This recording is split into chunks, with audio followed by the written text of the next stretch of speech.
Hi hello నమస్తే. నేను మీ కట్టా కార్తీక్. ప్రతిపక్ష హోదా ఇస్తే తప్ప నేను అసెంబ్లీకి రాను, నా ఎమ్మెల్యేని రానివ్వను. ఇప్పటివరకు వైసీపీ అధినేత జగన్మోహన్ రెడ్డి తీసుకున్న నిర్ణయం ఇది. మరి మేము అసెంబ్లీకి వెళ్తాం, మీరు వచ్చినా రాకపోయినా అని ఎమ్మెల్యేలు ఒత్తిడి చేయడం ఫలితంగానో, లేకపోతే అనారుత వేటు పడిద్దన్న ఒక భయమో, లేదు అసెంబ్లీకి వెళ్ళాలని ఒక మంచి తలంపో తెలియదు కానీ, రాబోయే కాలంలో అసెంబ్లీకి రావడానికి జగన్మోహన్ రెడ్డి గారు నిర్ణయించుకున్నట్టు తెలుస్తూ ఉంది. ఫిబ్రవరిలో జరిగే బడ్జెట్ సమావేశానికి హాజరు కావాలి అని అనుకుంటున్నట్టు తెలుస్తూ ఉంది. ఇంతకీ ఈ నిర్ణయం వెనకాల ఉన్న కారణం ఏంటో తెలుసుకునే ప్రయత్నం నాతో ఉన్నారు ప్రముఖ రాజకీయ విశ్లేషకుడు కొత్త రవీంద్రబాబు. సార్ నమస్కారం. నమస్తే కార్తీక్. సార్, జగన్మోహన్ రెడ్డి తన నిర్ణయాన్ని మార్చుకున్నాడు. గతంలో అసెంబ్లీకి రానివ్వను అన్నాడు వాళ్ళ ఎమ్మెల్యేలను కూడా. కానీ ఎమ్మెల్యేలు నువ్వు రాకపోయినా మేము పోతామన్న బెదిరింపు, అనర్హత వేడి పడిద్దన్న భయమో, కారణాలు ఏంటో తెలియదు. మరి అసెంబ్లీకి వస్తాను, అసలు బడ్జెట్ సమావేశాల్లో పాల్గొంటాను, మీరు కూడా రండి అని ఎమ్మెల్యేలు చెప్తున్నాడట. ఏంటి కారణం? ఈరోజు ఆంధ్రప్రదేశ్ రాష్ట్రంలో రాజకీయ పరిణామాలు చకచక రోజుకు ఒక విధంగా రూపుదిద్దుకుంటున్న మారుతున్న సందర్భం మనం చూసాం. అవును. దానికి రకరకాల కారణాలు. చాలా ఏటుగా పేరు ప్రఖ్యాతులు చెందిన విజయసాయిరెడ్డి గారు రిజైన్ చేసి వైఎస్ కుటుంబానికి దూరంగా వెళ్ళటం, కేసుల్లో ఏటు, పార్టీలో టూ. అందుకే ఏటుగా పేరు ప్రఖ్యాతులు పొందాడు. ఆయన బయటికి వెళ్ళిన సందర్భం, రాజకీయ ఈక్వేషన్లు చకచక మారిపోతా ఉన్నాయి. మిగతా ఇంకా కొంతమంది అదే లైన్లో ఉన్నారనేది ఒక వార్త. మీరే చెప్పారు, జనసేన ఎమ్మెల్యేలు జనసేనలోకి వైసీపీ ఎమ్మెల్యేలు వెళ్ళబోతున్నారు. అసెంబ్లీకి వెళ్ళనివ్వకపోతే ఇది ఒక ప్రెషర్ ఎమ్మెల్యేస్ దగ్గర నుంచి వస్తుంది. నంబర్ 1. నంబర్ 2, పార్టీ శ్రేణులంతా వేరే పార్టీ వైపు వెళ్తున్నారు. నంబర్ 3, పార్టీకి సంబంధించిన పెద్దవాళ్ళంతా రకరకాల కేసుల్లో జైలుకి వెళ్తున్న సందర్భం. ప్రజల్లో కొంత ఎన్డీఏ మీద మంచి ఫీల్ రావటం, వాళ్ళు చేస్తున్న డెవలప్మెంట్ యాక్టివిటీస్ వల్ల. ఇన్ని అంశాల నేపథ్యం ఒక సైడు. రెండో సైడు, ఆంధ్రప్రదేశ్ రాష్ట్రంలో జరుగుతున్న ఈ పరిణామాలన్నిటిని బట్టి జగన్ రెడ్డి గారు ఆంతరంగిక ఇన్పుట్స్ తీసుకోవడం వల్ల ప్రజలు మైండ్ సెట్ ఎలా ఉందని విశ్లేషణ చేసినప్పుడు ఆయనకు వచ్చిన ఫీడ్బ్యాక్ ఏంటంటే ప్రజల్లో నెగిటివిటీ ఈయన మీద పెరుగుతూ ఉంది. వైఎస్ఆర్ కాంగ్రెస్ పార్టీ ఏ రోజైనా పడవ మునిగిపోయే సందర్భం వస్తూ ఉందనేది ఒక ఆయనకున్న సమాచారం, కాన్ఫిడెన్షియల్ సమాచారం. ఇప్పుడు లండన్ నుంచి వచ్చిన తర్వాత ఆయన యాక్చువల్ ప్రోగ్రామ్ ఏంటంటే ప్రజల దగ్గరికి వెళ్ళి అన్ని ఏరియాస్ తిరిగి ప్రచారం చేయాలా అనేది ఒక ఆలోచన మొదలు జిల్లాల పర్యటన ఉండే. ఇప్పుడు ఆ డెసిషన్ని మార్చుకొని, వ్యూహాన్ని మార్చుకొని వచ్చిన తర్వాత ఫిబ్రవరి లాస్ట్ వీక్లో ఆంధ్రప్రదేశ్లో జరిగే బడ్జెట్ సెషన్ అసెంబ్లీకి అటెండ్ అవ్వాలని ఒక నిర్ణయం తీసుకున్నట్టుగా ఈరోజు లేటెస్ట్ వార్త మనకు వచ్చింది. సో ఆ నిర్ణయానికి గల కారణం ఏమంటే రకరకాల కారణాలుగా మనం విశ్లేషించవచ్చు. మీరన్నారు అనర్హత వేటేస్తారని వెళ్తున్నారా అని. చట్టం ప్రకారం అసెంబ్లీకి కానీ పార్లమెంట్కి కానీ అనర్హత వేటు వేయాలంటే 3 కండిషన్స్, 3 రకాల రీజన్స్ ఫిల్ఫిల్ అవ్వాలా. ఏదో ఒక రీజన్. ఒకటి, యాంటీ డిఫెక్షన్ లా ప్రకారం ఒక పార్టీ సింబల్ మీద ఒక పార్టీ మీద గెలిచిన ఎమ్మెల్యే కానీ లేకపోతే ఎంపీ కానీ వేరే పార్టీలోకి మారటం వల్ల యాంటీ డిఫెక్షన్ లా వర్తిస్తుంది. దానివల్ల స్పీకర్ ఒక డెసిషన్ తీసుకొని అనర్హత వేటు వేయవచ్చును. ఒకటి. రెండో అనర్హత వేటుకి కండిషన్ ఏముందంటే యాజ్ పర్ ద సబ్జెక్ట్, ఒకవేళ ఆ ఎమ్మెల్యే కానీ ఎంపీ కానీ ఆయన మీద ఏ కోర్టు అయినా సరే కన్వెన్షన్ శిక్ష విధిస్తే, 2 సంవత్సరాల శిక్ష కనుక విధిస్తే, 2 సెక్షన్లు కానీ ఆ పైన కానీ మినిమం 2 years శిక్ష. నేను అక్యూజ్డ్ అనట్లా. అక్యూజ్డ్ అంటే వైఎస్ఆర్ కాంగ్రెస్ పార్టీ లీడర్స్ అంతా అక్యూజ్డ్ కేసులు ఉన్నాయి. నేను అట్లా అనట్లేదు, మిస్అండర్స్టాండ్ చేసుకోవద్దు.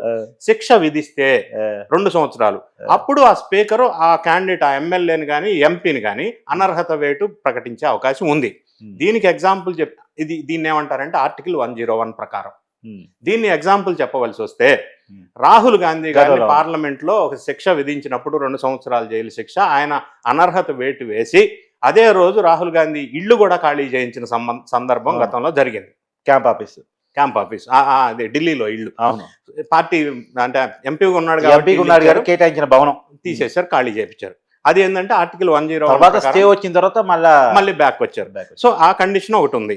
ఇక మూడో కండిషన్ ఏంటంటే ఏ ఎమ్మెల్యే అయినా ఎంపీ అయినా అసెంబ్లీ సెషన్కి ఫర్ ఎగ్జాంపుల్ కంటిన్యూస్గా 60 days వితౌట్ పర్మిషన్ ఆబ్సెంట్ అయితే ఆ ఎమ్మెల్యేని డిస్క్వాలిఫై చేసే అధికారం స్పీకర్కు ఉంది. సార్, ఇది విత్ ఇన్ఫర్మేషన్ ఇచ్చి రాకపోయినా పర్లేదా? కేవలం స్పీకర్ పర్మిషన్ కావాల్సిందేనా? వితౌట్ పర్మిషన్ అంటే అనాథరైజ్డ్ ఆప్షన్స్ అంటాం మనం ఒక రకంగా భాషలో చెప్పాలంటే. అంటే పర్మిషన్ లేకుండా 60 days కంటిన్యూస్గా ఆబ్సెంట్ అయితే అసెంబ్లీ సెషన్కి స్పీకర్ అనర్హత వేటే అవకాశం ఉంది. ఈ 3 కారణాల వల్ల ఇప్పుడు ఈ 3వ కారణం జగన్మోహన్ రెడ్డికి వర్తిస్తుందిగా. వర్తిస్తే నేను అదే మీతో ఆర్గ్యుమెంట్ పెడతాను. ఒకవేళ వర్తిస్తుంది అని మీరు అనుకుంటే, జగన్ రెడ్డి గారు లాస్ట్ మంత్లో లండన్ వెళ్ళక ముందు ప్రెస్ మీట్ పెట్టి ఇదే సందర్భం ఒక విలేకరులో అడిగితే, ఎవరు నన్ను డిస్క్వాలిఫై చేస్తారు, నా మీద అనర్హత వేట వేస్తారు, వేయండి చూద్దాం, ఎవడో వేసేది ఎట్లా వేస్తాడో నేను చూస్తా అని ప్రెస్లో మాట్లాడిన సందర్భం వీడియో క్లిప్పింగ్స్ ఇప్పుడు కూడా ఉన్నాయి, మీరు డిస్ప్లే చేయొచ్చు. ఎందుకు మరి ఆ మాట అన్నాడు? ఎందుకు అన్నాడు అంటే, క్రిమినల్ బ్రెయిన్స్ ఎప్పుడు కూడా మనలాగా ఆలోచన చేయవు, వాళ్ళ ఆలోచన విధానమే వేరుగా ఉంటుంది, ఆర్థిక నేరస్తులు కదా. ఆయన ఆ విధంగా ఎందుకు అనవలసి వచ్చిందంటే, నేను కూడా డేటా పరిశీలించాను. ఆంధ్రప్రదేశ్ రాష్ట్రంలో జగన్ రెడ్డి గారు పరిపాలించిన 5 సంవత్సరాల కాల పరిమితిలో నేను డేటా చెక్ చేసుకుంటే, 1 సంవత్సరం అసెంబ్లీ పెట్టింది 22 రోజులు, నెక్స్ట్ ఇయర్ అసెంబ్లీ పెట్టింది 24 రోజులు, థర్డ్ ఇయర్ అసెంబ్లీ పెట్టింది 32 రోజులు. మరి 60 డేస్ అసెంబ్లీయే జరగనప్పుడు 60 డేస్ నేను ఆబ్సెంట్ అయ్యానన్న క్వశ్చన్ డజంట్ అరైజ్, ప్రశ్న ఉత్పన్నం కాదు కదా. అసెంబ్లీ జరగట్లేదు కంటిన్యూస్ 60 రోజులు, కాబట్టి నన్ను ఎవరు డిస్క్వాలిఫై చేస్తారని ఆయన ధైర్యంగా ప్రెస్ ముందు మాట్లాడటం జరిగింది. ఇక్కడ ఇంకొక అంశం, మనం ఇది other side of the coin మనం చూసినట్టయితే, సంవత్సరంలో 60 రోజులు అసెంబ్లీ జరిగితే 60 రోజులు వీళ్ళు వెళ్ళకపోతే డిస్క్వాలిఫై చేస్తారు. అంటే ఒక సంవత్సరంలో 60 రోజులు లెక్కేసుకోవాలా? కానీ ఇందులో ఇంకొక క్లాస్ కూడా ఉంది, సబ్ క్లాస్. వీళ్ళు ఆంధ్రప్రదేశ్ గవర్నమెంట్ కానీ ఇటు తెలంగాణలో కేసీఆర్ కూడా అసెంబ్లీకి వెళ్ళని సంఘటన మనం చూసాం. 2 రాష్ట్రాల్లో సారూప్యత ఉంది ఆ విషయంలో. కానీ సపోజ్ కంటిన్యూస్ 3 ఇయర్స్లో 60 డేస్ కంటిన్యూస్ ఆబ్సెంట్ అయితే అప్పుడు కూడా డిస్క్వాలిఫై చేయడానికి స్పీకర్కి అధికారం ఉంది. ఓకే. సో ఇప్పుడు ఆంధ్రప్రదేశ్ గవర్నమెంట్ వాళ్ళు కనుక ఈ సంవత్సరం అసెంబ్లీ 65 డేస్ 70 డేస్ పెట్టి అందులో ఈయన కంటిన్యూ 60 డేస్ అనాథరైజ్డ్ ఆప్షన్స్ అయితే ఈయన డిస్క్వాలిఫై చేయడానికి స్పీకర్కి అధికారం ఉంది as per the act. Okay. ఇప్పుడు ఎన్ని రోజులు పెట్టున్నారు సార్? ఇప్పుడు ఇంకా ఇప్పుడే 7 మంత్సే కదా అయింది. అవును. సో ఇప్పుడు next session of assembly budget session February last week పెడుతున్నారు. అవును. సో వీళ్ళు డ్యూరేషన్ కనుక పెంచుకొని ఈయన కనుక అన్ని రోజులు ఆబ్సెంట్ అయితే ఆ విధమైన చర్య తీసుకునే అధికారం స్పీకర్కు ఉంది. అది పక్కన పెడితే, జగన్ రెడ్డి గారు ఎమ్మెల్యేల దగ్గర నుంచి వచ్చిన ప్రెషరు, పబ్లిక్లో అసెంబ్లీకి వెళ్లకుండా ఇంట్లో కూర్చొని ప్రెస్ దగ్గర మాట్లాడటం అనేది యాక్సెప్ట్ చేయలేకపోతున్నారు. నెగిటివ్ ఎక్కువ స్ప్రెడ్ అయిన సందర్భం. ఇది గ్రహించిన జగను అసెంబ్లీ సమావేశాలకు అటెండ్ అయ్యి బడ్జెట్ సమావేశాల్లో పాల్గొని తర్వాత జిల్లాల యాత్ర పెట్టుకుంటాను అని ఈరోజు డెసిషన్ తీసుకున్న వ్యూహాత్మకమైన నిర్ణయంగా మనం భావించవచ్చు. అంటే బడ్జెట్ సంక్షేమ పథకాలకు నిధులు కేటాయించిపోతే అక్కడ గోల చేసి జనంలోకి వెళ్ళాలని ఆలోచన. కానీ ఈయన మాట్లాడటానికి ఎన్డీఏ గవర్నమెంట్ మీద, బడ్జెట్ మీద, అసెంబ్లీలో ఫండ్స్ విషయంలో ఈయనకి అంత కంటెంట్ ఏమి ఇవ్వట్లే ఎన్డీఏ వాళ్ళు. ఎందుకంటే ఈయన చేసిన పని గతంలో గవర్నమెంట్, సెంట్రల్ గవర్నమెంట్లో నుంచి వచ్చిన స్కీమ్స్ కూడా మిస్యూటిలైజ్ చేసిన వ్యక్తి జగన్ రెడ్డి గారు. వాటికి ఇప్పటి వరకు కూడా యుటిలిటీ సర్టిఫికెట్స్ ఇవ్వని సందర్భం కూడా వెలుగులోకి వచ్చింది. ఎన్నో రకాల ఫండ్స్ సెంట్రల్లో నుంచి వచ్చి మిస్గైడ్ చేసి పక్కదారి మళ్లించిన సందర్భం కూడా ఇప్పుడు వెలుగులోకి వస్తూ ఉంది. ఈ విషయాలన్నీ ఈయన అసెంబ్లీలోకి వెళ్ళి ఒకవేళ ఎన్డీఏ గవర్నమెంట్ మీద వేరే రకంగా మాట్లాడితే ఎన్డీఏ గవర్నమెంట్ డేటాతో రెడీగా సిద్ధంగా ఉంది కౌంటర్ ఇవ్వడానికి.